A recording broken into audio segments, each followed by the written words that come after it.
दोस्तों, कैसे हैं आप सभी। आशा करता हूं बहुत ही अच्छे होंगे। इस वीडियो में हम आपके लिए लेकर आए टॉप जी के जीएस के प्रश्न। ऐसे प्रश्न हैं जो बार बार एग्जाम में पूछते हैं, तो किसी भी एग्जाम की तैयारी कर रहे हैं, यह वीडियो आपके लिए बहुत ही महत्वपूर्ण है। प्रैक्टिस के तौर पर भी इस वीडियो को देख सकते हैं अगर आपके आने वाले टाइम में एग्जाम है। चलिए देखते हैं पहला क्वेश्चन क्या पूछा। जो भी क्वेश्चन है एग्जाम ओरिएंटेड है। देखते हैं पहला क्वेश्चन क्या पूछा है आपसे। पहला क्वेश्चन पूछा है भारत का संविधान किस देश के संविधान से सबसे अधिक प्रेरित है। इंपॉर्टेंट प्रश्न। चलिए बताइए राइट आंसर क्या हो जाएगा। भारत का संविधान किस देश के संविधान से सबसे अधिक प्रेरित है, यह आपसे पूछा है। चलिए बताइए राइट आंसर क्या हो जाएगा। तो राइट आंसर जो हो जाएगा वो हो जाएगा ऑप्शन डी, ब्रिटेन। इस प्रश्न का राइट आंसर हो जाएगा। हमारा संविधान जो है ब्रिटेन के संविधान से सबसे अधिक प्रेरित है। भारत का संविधान विश्व के विभिन्न देशों के संविधानों से कई विशेषताएं अपनाकर तैयार किया गया है, लेकिन इनमें से सबसे अधिक प्रभाव ब्रिटिश संविधान का देखा जाता है।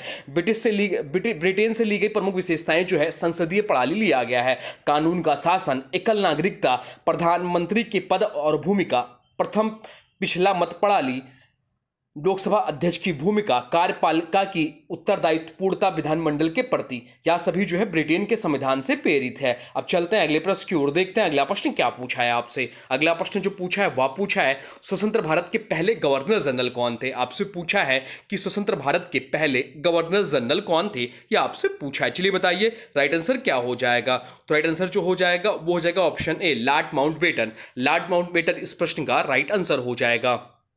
लॉर्ड माउंटबेटन स्वतंत्र भारत के पहले गवर्नर जनरल थे।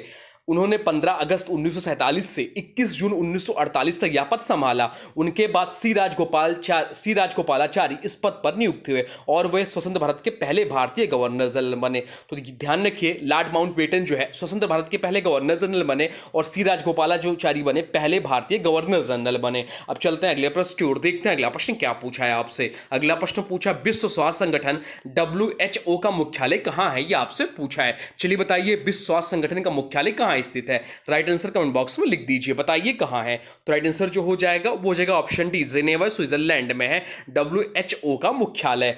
विश्व स्वास्थ्य संगठन यानी कि वर्ल्ड हेल्थ ऑर्गेनाइजेशन का मुख्यालय जिनेवा स्विट्जरलैंड के जिनेवा शहर में स्थित है। इसकी स्थापना कब हुई थी? तो इसकी स्थापना जो हुई थी वह 7 अप्रैल 1948 को इसकी स्थापना हुई थी। यह भी डेट भी ध्यान रखिए। कार्य क्या है इसका? तो अंतरराष्ट्रीय सार्वजनिक स्वास्थ्य से जुड़े मामलों का कार्य करना। विश्व स्वास्थ्य दिवस हर साल 7 अप्रैल को मनाया जाता है। अब चलते हैं अगले प्रश्न की ओर। देखते हैं अगला प्रश्न क्या पूछा है आपसे। अगला प्रश्न पूछा भारत का सबसे गहरा बिंदु मेरियाना ट्रेंच कहां स्थित है। आपसे पूछा है कि भारत का सबसे गहरा बिंदु जो है मेरियाना ट्रेंच जो है वह कहां स्थित है, यह आपसे पूछा है। चलिए बताइए राइट आंसर क्या हो जाएगा। राइट आंसर कमेंट बॉक्स में लिख दीजिए। राइट आंसर हो जाएगा ऑप्शन बी, प्रशांत महासागर। इस प्रश्न का राइट आंसर हो जाएगा। मेरियाना ट्रेंच पृथ्वी की सतह पर सबसे गहरा बिंदु है। यह प्रशांत महासागर में गुआम के पास स्थित है। चलिए आपको महासागरों से संबंधित कुछ महत्वपूर्ण बताते हैं आपको। विश्व का सबसे बड़ा महासागर कौन सा? तो विश्व का सबसे बड़ा महासागर जो है प्रशांत महासागर है। विश्व का सबसे छोटा महासागर कौन सा है?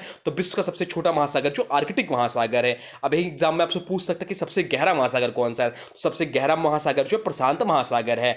सबसे ठंडा महासागर कौन सा? तो सबसे ठंडा महासागर जो है आर्कटिक महासागर है। अब चलते हैं अगले प्रश्न की ओर। देखते हैं अगला प्रश्न क्या पूछा है आपसे। अगला प्रश्न पूछा है किस भारतीय प्रधानमंत्री ने पहली बार परमाणु परीक्षण किया था। आपसे पूछा है कि किस भारतीय प्रधानमंत्री ने पहली बार परमाणु परीक्षण किया था, यह आपसे पूछा है। चलिए बताइए राइट आंसर क्या हो जाएगा। राइट आंसर कमेंट बॉक्स में लिख दीजिए। तो राइट आंसर जो हो जाएगा वो हो जाएगा ऑप्शन ए, इंदिरा गांधी। इस प्रश्न का राइट आंसर हो जाएगा। भारत का पहला परमाणु परीक्षण 18 मई 1974 को राजस्थान के पोखरण में किया गया था। इस परीक्षण का कोड नेम जो था वह स्माइलिंग बुद्धा था।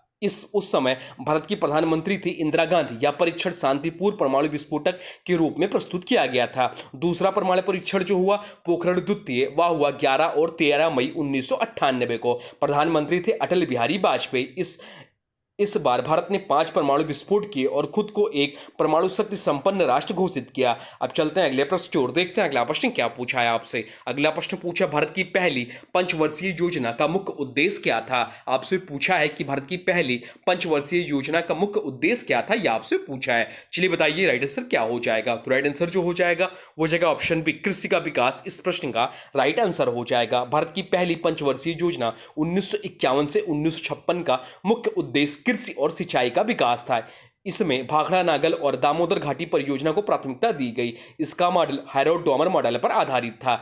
इस योजना को सफल माना जाता है। अब चलते हैं अगले प्रश्न की ओर, देखते हैं अगला प्रश्न क्या पूछा है आपसे। अगला प्रश्न पूछा है, वह एकमात्र पाकिस्तानी नागरिक कौन था जिसे भारत रत्न से सम्मानित किया गया था। आपसे पूछा है कि वह एकमात्र पाकिस्तानी नागरिक कौन था जिसे भारत रत्न से सम्मानित किया गया है। चलिए बताइए राइट आंसर क्या हो जाएगा। तो राइट आंसर जो हो जाएगा वो हो जाएगा ऑप्शन डी, खान अब्दुल गफ्फार का इस प्रश्न का राइट आंसर हो जाएगा। एकमात्र पाकिस्तानी नागरिक खान अब्दुल गफ्फार खां थे जिन्हें भारत रत्न से सम्मानित किया गया था। खान अब्दुल गफ्फार खां को सीमांत गांधी या फ्रंटियर गांधी के नाम से भी जाना जाता है। सीमांत गांधी को 1987 में भारत रत्न से सम्मानित किया गया। भारत रत्न की बात करें तो हमारे देश का यह सर्वोच्च पुरस्कार है।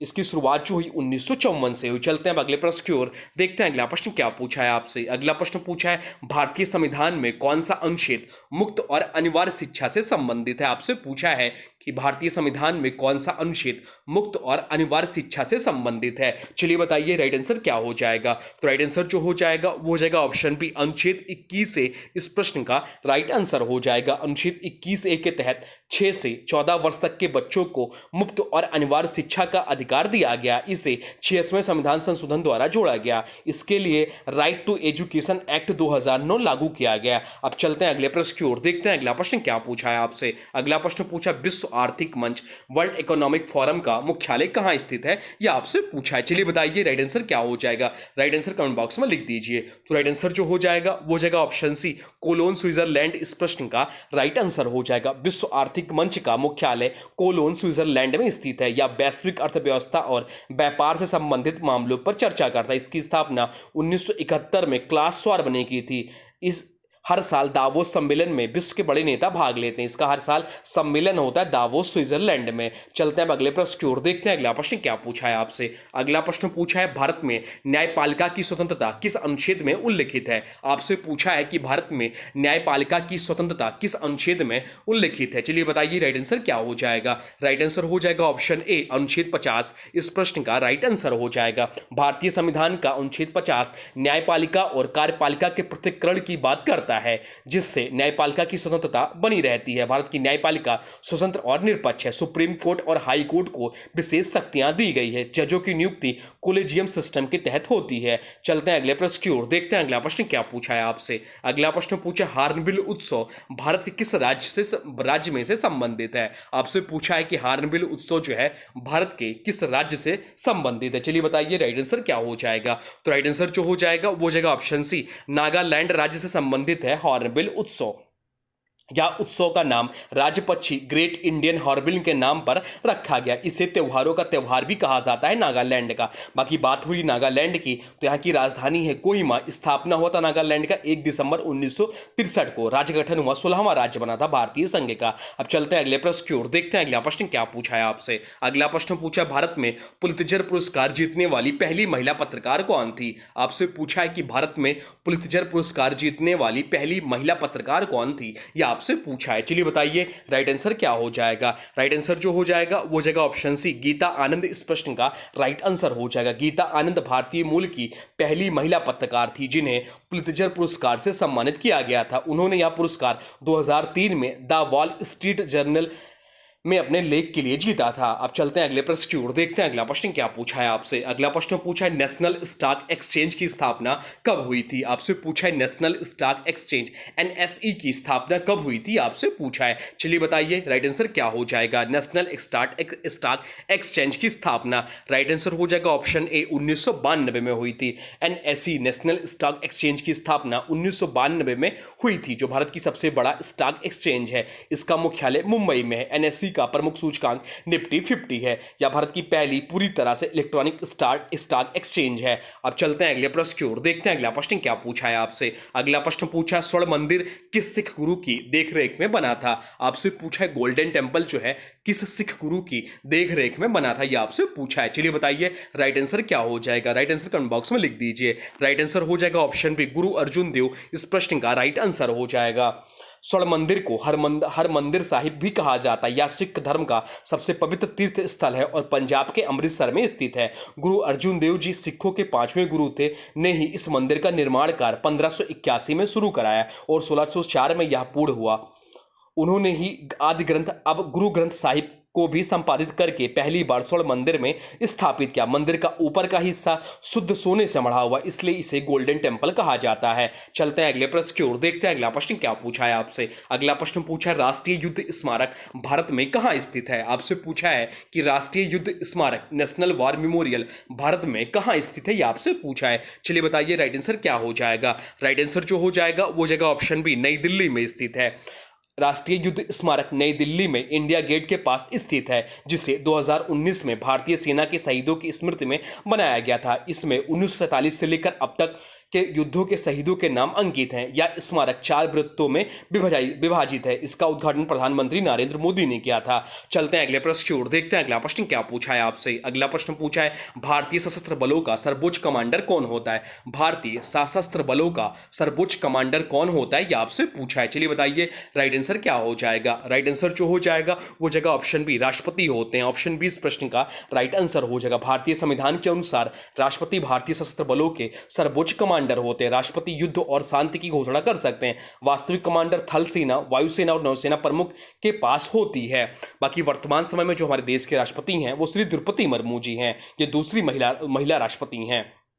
चलते हैं अगले प्रश्न की ओर, देखते हैं अगला प्रश्न क्या पूछा है आपसे। अगला प्रश्न पूछा है पंचायती राज व्यवस्था की सिफारिश किस समिति ने की थी। आपसे पूछा है कि पंचायती राज व्यवस्था की सिफारिश किस समिति ने की थी, आपसे पूछा है। चलिए बताइए राइट आंसर क्या हो जाएगा, या राइट आंसर कमेंट बॉक्स में लिख दीजिए। तो राइट आंसर जो हो जाएगा वो जगह ऑप्शन ए बलवंत राय मेहता समिति इस प्रश्न का राइट आंसर हो जाएगा। 1957 में बलवंत राय मेहता समिति ने 3 स्तरीय पंचायत प्रणाली, कौन कौन से 3 स्तरीय, तो ग्राम पंचायत, पंचायत समिति और जिला परिषद की सिफारिश की थी। संविधान के 73वें संशोधन 1992 द्वारा पंचायती राज व्यवस्था को संवैधानिक दर्जा दिया गया था। अब चलते हैं अगले प्रश्न की ओर, देखते हैं अगला प्रश्न क्या पूछा है आपसे। अगला प्रश्न पूछा है किस भारतीय राज्य को ब्लैक राइस के उत्पादन के लिए जाना जाता है। आपसे पूछा है कि किस भारतीय राज्य को ब्लैक राइस के उत्पादन के लिए जाना जाता है, यह आपसे पूछा है। चलिए बताइए राइट आंसर क्या हो जाएगा। तो राइट आंसर जो हो जाएगा वो जगह ऑप्शन बी मणिपुर इस प्रश्न का राइट आंसर हो जाएगा। मणिपुर को ब्लैक राइस यानी कि काले चावल जिसका अन्य नाम है चाक हाउ के नाम से प्रसिद्ध है,